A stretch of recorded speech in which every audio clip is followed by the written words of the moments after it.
Rome, March 15, 44 BCE. The Curia doors groan open, and a ripple of expectation moves through the crowd like wind over wheat. Julius Caesar steps inside beneath a pale shaft of morning light, his purple hem grazing the marble. Hands grip togas, eyes flick, daggers wait, hidden in pleats and sleeves. History holds its breath. "Caesar," a voice murmurs from the throng. "Today is ill-starred." "Every day belongs to the bold," he answers without slowing. His tone is light, but his gaze counts faces, the way a commander counts spears. For a heartbeat, the whole republic tilts toward blood. Then the balance shifts. A loyal centurion, stationed closer than protocol allows, clears his throat. Another slides in to shadow his general's shoulder. Mark Antony, late by design, arrives early. Gaius Trebonius, meant to pull Antony aside, hesitates. A single misstep unthreads a plot, and the daggers do not rise. Caesar crosses the floor and takes his seat. The moment passes, not with thunder, but with the soft sound of men deciding to live a little longer. He smiles, an old soldier's smile that never quite reaches the eyes. Inside, a quieter voice speaks. He thinks, "They were ready to kill me. Good, now I know who is afraid." Calpurnia's warning from the night before lingers like the scent of smoke. "Your dream was a map," he had told her at dawn, touching her hand. "It shows me where the fires are, and where the water waits." He squeezes the arm of his chair as the senators file in, each offering practiced compliments that feel a shade too warm. From the benches, Cicero whispers to a friend, "If he leaves this room alive, Rome will never be the same." The friend replies, "Then perhaps Rome deserves to change." In the back, Decimus Brutus lowers his eyes, calculating the cost of patience. Here is the pivot the world never knew. The Ides of March come and go, and Caesar lives. No funeral pyre crackles in the forum. No civil war detonates on schedule.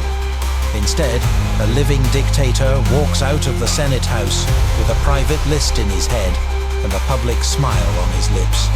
So we ask the question that history refused to answer. If Julius Caesar survives the day meant to end him, does Rome become an empire sooner, smoother, and stronger, an unbroken dynasty, forged not by ashes but by choice? Or does the Republic's soul curdle slowly in the shadow of a single man who learns in one trembling morning exactly how close he came to eternity? That is our doorway. Step through with me. I'm going to show you what changes when one heartbeat is borrowed back from fate and what it costs everyone else. To understand the weight of this alternate path, we must first ground ourselves in the real history of Julius Caesar's final days. By 44 BCE, Caesar was the unrivaled master of Rome. He had crushed his rivals in the civil war against Pompey, been declared dictator perpetuo dictator for life, and enacted sweeping reforms, redistributing land to veterans and the poor, expanding the Senate, stacking it with his allies, reforming the calendar into the Julian system, which still echoes in ours today. But power had its price. To many senators, Caesar looked less like a savior and more like a king in disguise. The Republic had overthrown its monarchs nearly 5 centuries earlier, and the very word Rex King was poison in Roman ears. When Caesar accepted honors that seemed royal, when statues of him were erected, when whispers spread that he wanted to be crowned, resentment grew. A conspiracy formed. Brutus, Cassius, Decimus, and more than 60 senators sharpened their daggers, convinced that killing one man could save the Republic. On the morning of March 15th, 44 BCE, the Ides of March, Caesar ignored ominous warnings. A soothsayer had told him to beware the day. His wife, Calpurnia, dreamed of his death and begged him not to go, yet he entered the theatre of Pompey, where the Senate met. There, history unfolded as we know it. The conspirators closed in, daggers flashing, and Caesar fell beneath 23 wounds. His last breath was drawn not as a king, but as a man undone by those he thought allies. The assassination did not restore the Republic. Instead, it shattered it. Civil war consumed Rome, and out of that chaos arose Caesar's heir, Octavian, later Augustus, who founded the Roman Empire. In short, Caesar's death ended one era and began another. It was not the salvation of the Republic, but its final undoing. Which brings us back to our alternate path. If the daggers never struck, if Caesar survived, Rome's story could have twisted far sooner, and perhaps in ways even more enduring. Now imagine history diverging at the critical moment. The assassins hesitate, their blades never rise, and Julius Caesar walks out of the Senate alive. What follows is not relief, but a quiet storm that begins to spread across Rome. Caesar, no fool, would immediately sense the betrayal in the air. The warnings from Calpurnia, the whispers in the forum, the uneasy glances of men he once called friends, all of it crystallizes into certainty. He knows now that his life hangs not on loyalty, but on fear. And fear, for Caesar, is both a weapon and a lesson. Instead of falling on the floor of the Curia, Caesar seizes the chance to consolidate power with ruthless precision. He calls upon his most trusted allies, Mark Antony, Marcus Lepidus, and his adopted heir Octavian, still a teenager, but already shrewd beyond his years. He builds a circle of loyalty bound not just by friendship, but by survival. Those who had plotted his death suddenly find themselves watched, sidelined, or quietly eliminated. Caesar does not strike with immediate vengeance. He is too clever for that. Instead, he reshapes the Senate, draining it of power, while keeping its ceremonies intact, a hollow shell of tradition wrapped around the reality of his rule. Publicly, Caesar doubles down on his role as dictator perpetuo, presenting himself as the necessary father of Rome, the one man who can stabilize the Republic after decades of civil strife. Privately, he begins to draft the blueprint of an imperial dynasty. He knows the Republic's days are numbered. If it tried to kill him once, it will try again. The only cure is permanence. To the people of Rome, Caesar presents bread, games, and bold visions of expansion. He promises new colonies, new conquests, new wealth flowing into the city. To the army, he gives land, loyalty, and the unspoken oath that their future is tied to his. To his allies, he grants honors and commands that make them rich but keep them dependent. And to his enemies, he offers only two choices: submission or exile. The turning point, then, is not merely that Caesar lives, it is that Caesar learns. He understands how fragile his position is and how close Rome came to tearing him down. From this moment, his rule hardens, sharper and more deliberate than before. No longer content to be dictator in name, Caesar begins preparing Rome for a dynasty in truth.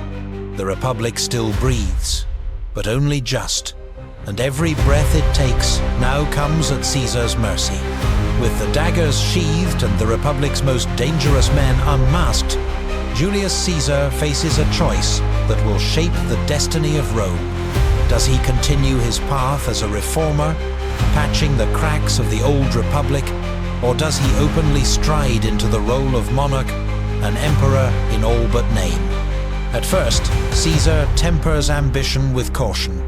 He knows that openly declaring kingship would ignite rebellion. The Roman hatred of monarchy runs too deep. Instead, he cloaks his vision in the language of reform. He proposes measures that seem practical, even benevolent, but in reality, bind Rome ever tighter to his will. He restructures the Senate, further swelling its ranks with loyal appointees, until opposition becomes a murmur drowned out by applause. He reforms the courts, placing allies in key positions, ensuring that justice bends toward his interests. He expands citizenship, granting provincial elites a stake in his rule, drawing them into Rome's orbit not as subjects, but as partners. But these are only the foundations. Caesar's eyes gaze outward, beyond the marble of the Forum and the red tiles of Rome's roofs. He dreams of campaigns left unfinished. Parthia, where Crassus had been humiliated years before, beckons as the great Eastern prize. A successful conquest would avenge Rome's defeat and drape Caesar in military glory greater than even Alexander the Great. To the north, Germania waits wild, untamed, and rich in both land and spoils. Conquering these frontiers would secure Rome's borders for generations. Meanwhile, in private, Caesar shapes his legacy. He draws Octavian closer, preparing him not merely as a son by adoption, but as a successor. Antony, powerful and ambitious, receives honors and command. Yet Caesar keeps him close enough to control, far enough to never fully trust. Lepidus remains a loyal administrator, while the old senatorial elite is reduced to ceremonial actors in a play whose script Caesar alone writes. The Roman people, weary of decades of civil war, welcome his leadership. Grain flows into the city, veterans receive land, the streets are alive with festivals and spectacles. To the masses, Caesar is not a tyrant, he is stability, prosperity, and destiny. To the legions, he is the commander who always leads from the front, the man whose name means victory. Yet beneath the surface, resistance simmers. Brutus, Cassius, and others who once sharpened their blades do not simply fade into silence. They retreat, wait, and whisper. Caesar's survival has postponed the Republic's reckoning, not erased it. And so the stage is set. Caesar, alive and unchallenged, prepares to carry Rome into an age of conquest and transformation. But every step he takes toward empire is also a step away from the Republic's fading heartbeat. Next comes the question that will define the alternate Rome. Does Caesar succeed in forging a dynasty of his own making, or do the shadows of betrayal simply grow longer with every triumph? With his position in Rome secured, Caesar turns his gaze outward, toward the unfinished business of empire. The Republic is stable for now, and Caesar knows that military glory will silence what remains of senatorial resistance. Nothing binds Rome together like conquest, and no man is better suited to lead it than the general who crossed the Rubicon. His first great objective is the East. Parthia remains the scar on Rome's honor, a memory of Crassus's disastrous defeat at Carrhae in 53 BCE. Caesar, a man who despised failure, seizes the chance to avenge Rome and secure his own place among history's greatest conquerors. By 42 BCE, with fresh legions and loyal commanders, Caesar marches east. The Parthians, skilled horse archers and masters of mobility, are formidable foes, but Caesar's genius lies in adapting tactics swiftly. Where Crassus faltered, Caesar innovates, building fortified camps, using mixed formations, and drawing the Parthians into battles where Rome's discipline prevails. Victory in Parthia elevates him beyond any rival. He parades eastern spoils through Rome, hailed not just as dictator, but as a living god of conquest. The Senate, powerless to resist, grants him titles, temples, and divine honors. Caesar accepts them with a practiced modesty, but every act pushes Rome closer to monarchy, in all but name. After the East, his ambition turns north. Germania and the wild tribes across the Rhine have long been a thorn in Rome's side. Caesar, already famed for his Gallic campaigns, launches new expeditions to push Rome's frontier deeper, carving out buffer zones and securing the empire's northern border. These campaigns serve not only strategic purposes, but also political ones, keeping the legions loyal and the Roman people dazzled by endless victories. Meanwhile, at home, Caesar begins the true work of dynasty. Octavian, his adopted heir, is groomed carefully, given military commands, honors, and the aura of inevitability. Antony remains powerful, but his influence is checked, balanced by Octavian's rise. Lepidus, the reliable administrator, becomes Caesar's tool for managing the machinery of governance, while Caesar focuses on conquest. The Republic, by this point, exists only in ceremony. The assemblies meet, the senators debate, but all real decisions flow through Caesar. He allows the old forms to continue, for tradition comforts the people. But the reality is clear.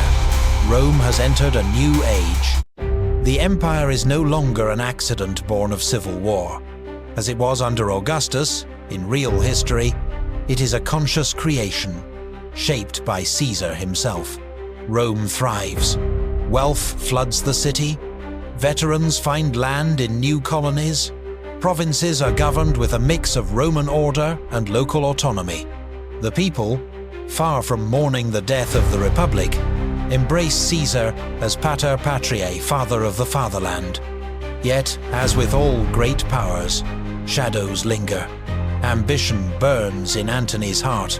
Resentment festers among the old aristocracy, and Caesar's very success breeds envy. But for the moment, Rome stands united, stronger, and more centralized than ever before, decades ahead of schedule. In this alternate world, the Roman Empire does not wait for Augustus. It begins with Julius Caesar himself, an empire forged early by the man who refused to die on the Ides of March. By surviving the Ides of March and seizing destiny, Julius Caesar transforms from dictator into something far greater, the architect of Rome's first monarchy since the fall of the kings 5 centuries earlier. Though he never dares to wear the crown outright, the reality is undeniable. Caesar rules as emperor in all but name. His reign, longer than fate once allowed, reshapes the very fabric of Rome. With Parthia subdued and Germania pacified, Caesar consolidates his conquests by establishing colonies, fortifying borders, and embedding Roman culture across new territories. Roads stretch further than ever, linking Rome to the east, in ways that accelerate trade, wealth, and the spread of Latin civilization. Merchants, soldiers, and administrators become the lifeblood of a Rome whose reach grows steadily. At home, Caesar perfects his system of control. The Senate, still adorned in its dignity, becomes little more than a stage where loyalty is performed rather than power contested. Opposition exists, but only in whispers. Those who challenge him too openly find themselves exiled, silenced, or absorbed into his machinery of patronage. The Republic's corpse is preserved in rituals, but its soul belongs to Caesar. His reforms deepen, tax collection becomes more efficient, corruption is punished, and provincial elites are woven into Rome's fabric with citizenship and privilege. Caesar knows the key to stability is not ruling by fear alone, but by ensuring that the provinces see Rome not as a distant master, but as the guarantor of order and prosperity. Religion, too, bends toward him. Victories in the east elevate his divine aura, and temples to Caesar the Conqueror stand alongside those of Jupiter and Mars. While he avoids the title of Rex, he embraces a quasi-divine status, becoming a living embodiment of Rome's destiny. For the common people, this shift feels natural after all. Was Rome not greater and more secure than ever under Caesar's hand? But perhaps his greatest achievement is succession planning, where history's Augustus carefully constructed a dynasty from the ashes of civil war. Caesar now does so in life. Octavian, his adopted heir, becomes his shadow, learning governance, diplomacy, and command. By the time Caesar grows older, Rome already views Octavian as the natural continuation of his legacy. The transition from one ruler to the next is prepared long in advance, reducing the chaos that history once endured after Caesar's assassination. And so, in this alternate world, the Roman Empire is not born from Augustus's careful balancing act, but from Caesar's iron will and foresight. Rome enters an imperial age decades earlier, more centralized, more secure, and more confident in its destiny. The Mediterranean is no longer just a Roman lake. It is the core of a superstate, forged by the man who refused to die when history demanded it. Yet questions remain. Does Caesar's long reign create a stronger dynasty? Or does it breed complacency and dangerous rivals waiting for his death? Can even the greatest of Romans build a system that outlives him? Or does the empire he forges still carry the seeds of its own undoing? The ripple effects of Caesar's survival spread far beyond the marble streets of Rome. His long reign reshapes not only the republic turned empire, but also the trajectory of the entire ancient world. 1. The republic ends early. In our history, Augustus carefully disguised monarchy beneath republican forms, preserving the illusion of shared governance. In this alternate world, Caesar's dominance accelerates the process. The republic's institutions still exist, but they become ceremonial decades earlier, stripped of real influence. Senators still debate, consuls are still elected, but everyone knows the true ruler sits not in the Curia, but in Caesar's palace. Rome's political culture adjusts quickly. Future generations grow up knowing only the stability of one-man rule. 2. A stronger, earlier empire. By conquering Parthia and extending Roman power deeper into Germania, Caesar secures frontiers that would trouble later emperors for centuries. The humiliation of Carrhae is erased, the eastern border stabilized, and trade routes flourish. Rome is not only militarily stronger, but also richer, with new wealth flowing into its coffers from both east and north. These victories give Rome a head start, building an empire more resilient to the pressures that in real history weakened it. 3. The Greek world and the East. Caesar's eastern campaigns accelerate cultural blending. Greek cities, already central to Rome's intellectual life, become even more influential as Caesar incorporates Eastern elites into the empire. Alexandria, Antioch, and other great cities gain prestige, serving as hubs of both commerce and culture. Caesar's respect for learning and patronage of scholars may even hasten the flowering of Greco-Roman science and philosophy, laying foundations for advances that in our history came centuries later. 4. A different path for Christianity. Perhaps the most profound shift lies in religion. In our timeline, Christianity grew in the cracks of a fractured empire, spreading among the poor and marginalized before Constantine elevated it. But under a stronger, more unified Caesaric dynasty, traditional Roman religion, fused with Caesar's cult of personality, dominates. The imperial cult becomes entrenched earlier, with Caesar himself worshipped as a living god. Christianity may still emerge in Judea, but its growth faces a far more unified, aggressive imperial resistance. The faith that would one day define Europe could be delayed, diminished, or reshaped entirely. 5. The Mediterranean world. Rome's dominance comes sooner and more decisively. Carthage is already gone, but now the Mediterranean becomes a Roman-controlled highway even earlier. Spain, Gaul, Italy, Greece, North Africa, and Asia Minor are tied more tightly together, and the empire begins projecting power even beyond. Trade with India and China may increase earlier, accelerating the global exchange of goods and ideas centuries before it truly happened in our world. 6. The future of leadership. By grooming Octavian in his lifetime, Caesar all but guarantees a smooth succession. No bloody wars of the Second Triumvirate, no chaos of Antony versus Octavian. Instead, a dynasty begins with stability, legitimacy, and the aura of Caesar's living blessing. Rome avoids decades of internal strife and begins its imperial age at full strength. In short, the world under a living Caesar is one where Rome rises higher, faster, and with fewer cracks in its foundation. The Mediterranean becomes a Roman core earlier. Eastern conquests secure the empire's wealth, and dynastic succession spares Rome the civil wars that nearly destroyed it in real history. But every golden age has shadows.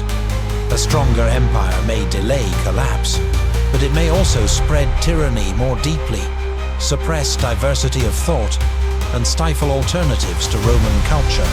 Caesar's dynasty may shine brighter, but perhaps at the cost of freedoms and faiths that, in our world, eventually reshaped civilization. The survival of Julius Caesar does not just alter the fate of Rome, it reshapes the trajectory of global history.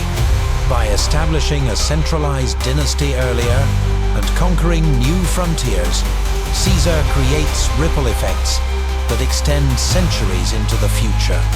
1. A stronger Roman Golden Age. In our history, Augustus carefully stabilized Rome after years of chaos. But in this alternate timeline, Caesar's victories over Parthia and Germania establish a stronger empire from the start. Trade routes to India and China flourish decades earlier, bringing silk, spices, and knowledge into Rome with greater intensity. The wealth of the East fuels not just luxury, but also public works, education, and infrastructure. Rome's golden age begins earlier and potentially lasts longer. 2. Science and knowledge accelerated. Caesar, a patron of learning, already demonstrated interest in reform and intellectual advancement. Under his dynasty, libraries in Alexandria, Pergamon, and Rome may receive greater imperial support. Scholars, engineers, and astronomers benefit from steady patronage, producing discoveries sooner. Technology, whether in engineering, medicine, or navigation, may leap ahead by centuries, pushing the ancient world closer to an industrial revolution far earlier than in our reality. 3. Christianity and religion. With Caesar deified during his lifetime and the imperial cult institutionalized, Rome becomes even more hostile to religious movements that reject emperor worship. Christianity, which thrived on Rome's eventual instability, finds itself smothered in a united, stronger empire. Without Constantine's later conversion, Christianity may remain a minority sect, stunted in growth. Instead, Greco-Roman polytheism, shaped around the cult of Caesar, and his successors dominates Mediterranean spirituality. This one change could mean that Europe's later identity, rooted in Christianity, never develops as we know it. 4. Europe without a dark age? A stronger, longer-lasting Roman Empire could delay or even prevent the collapse of Western Rome in the 5th century CE.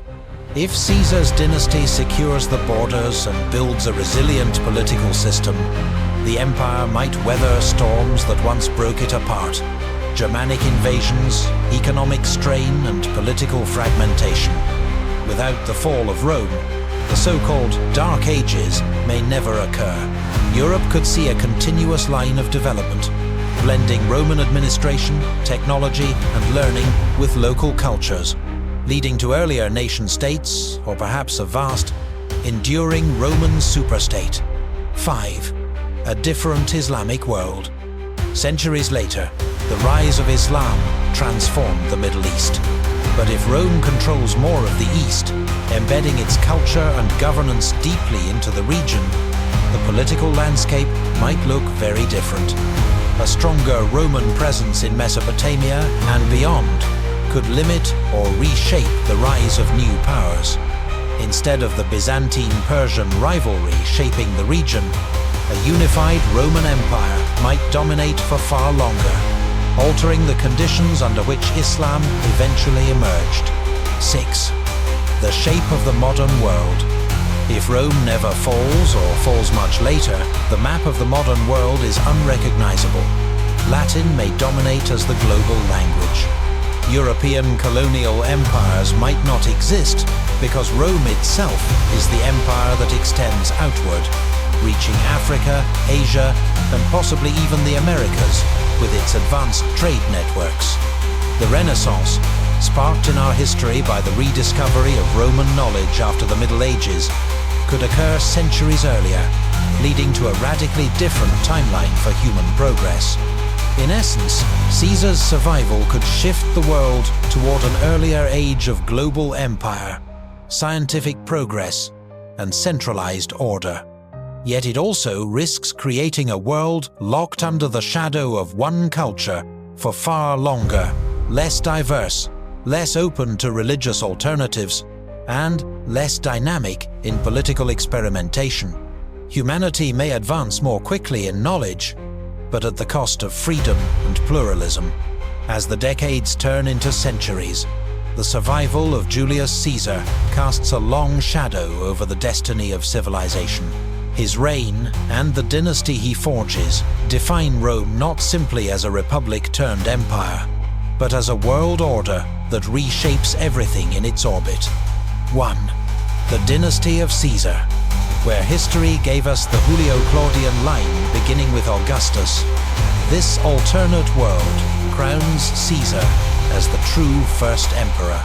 Octavian, raised under his adoptive father's direct guidance, ascends seamlessly after Caesar's death, inheriting an empire already stabilized and expanded. Without the chaos of Antony's rivalry or the bloodshed of the civil wars, succession is smoother, legitimacy clearer, and dynastic tradition stronger. Rome enters a hereditary monarchy decades earlier, setting the tone for centuries of imperial governance. 2. A united Roman identity. By expanding citizenship to the provinces and binding elites across the Mediterranean into the imperial system, Caesar ensures Rome is not just a city ruling distant lands, but a multicultural empire where loyalty to Caesar's dynasty becomes the unifying principle. Gauls, Greeks, Egyptians, Syrians, and Iberians grow up as Romans, their regional traditions respected but tied to a shared imperial identity. This unity strengthens Rome's resilience, delaying the fractures that historically tore the empire apart. 3. The eternal city as the center of the world. Rome itself flourishes beyond imagination. With wealth from Parthia, Germania, and trade routes reaching India and China, the city becomes a super metropolis, home to perhaps over 1 million citizens centuries earlier than in our history. Vast forums, theaters, aqueducts, and temples rise, each proclaiming not just Rome's grandeur, but Caesar's eternal legacy. The imperial cult solidifies, making loyalty to Caesar's lineage both a political duty and a spiritual act. 4. A world without the fall of Rome. Perhaps the most enduring legacy of a Caesaric empire is continuity. Where our history saw the empire fracture under pressure, barbarian invasions, economic collapse, internal strife, Caesar's early consolidation makes the imperial system stronger. With stable succession, secure borders, and earlier integration of provincial elites, the empire may endure centuries longer. The fall of Rome may never happen as we know it, sparing Europe from the Dark Ages and creating an unbroken thread of civilization from antiquity into modernity. 5. Caesar as the model of leadership. For future generations, Julius Caesar becomes not simply a historical figure, but the eternal standard of rulership. His life, victories, and reforms form the blueprint for emperors to come. He is remembered not as the tragic victim of betrayal, but as the father of the empire, the man who defied fate and built a dynasty.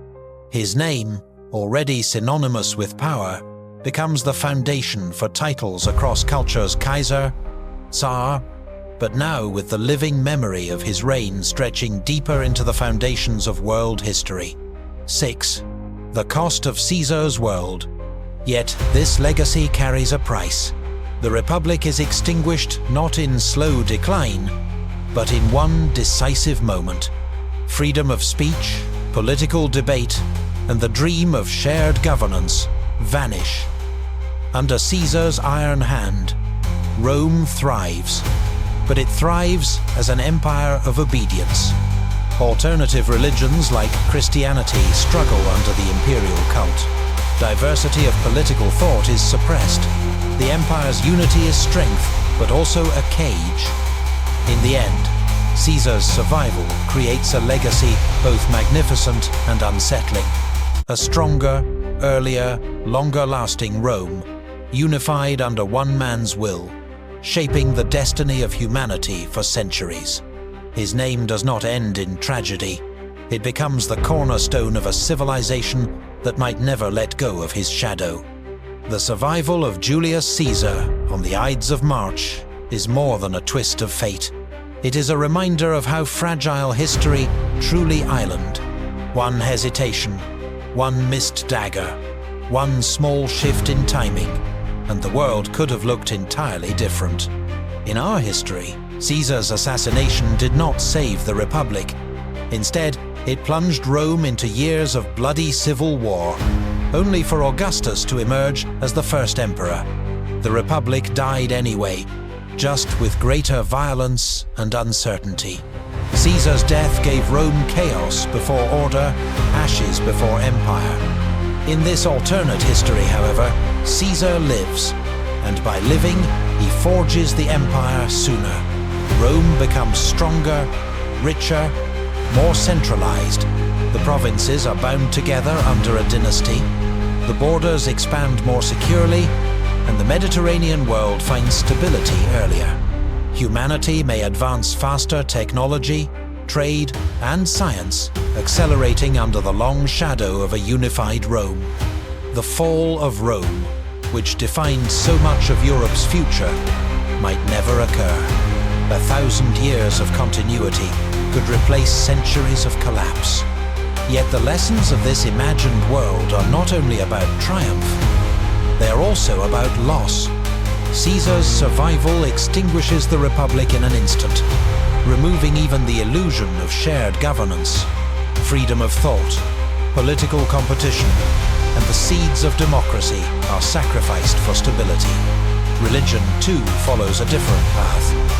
Christianity, instead of spreading through cracks in the empire, may be smothered by the weight of an unbroken imperial cult. The diversity of voices that later reshaped Europe might never find room to grow. This counterfactual teaches us a paradox. Stability and progress often come at the cost of freedom and diversity. Rome under Caesar thrives, but thrives in a narrower mold, unified yet rigid. The real history, with its chaos and collapse, created opportunities for new ideas, religions, and systems of governance to emerge, shaping the modern world in ways Caesar himself could never have imagined. So, what if Julius Caesar had never been assassinated? Perhaps the Roman Empire would have been born earlier, stronger, and lasted far longer. Perhaps humanity would have reached its golden ages sooner. But perhaps, too, the world would have been less free, less diverse, and more tightly bound to the will of one man and his dynasty. History reminds us that greatness often walks hand in hand with fragility, and that sometimes the fall of empires creates the space for new worlds to rise. Caesar's survival shows us what might have been, but his death shows us why history unfolded the way it did.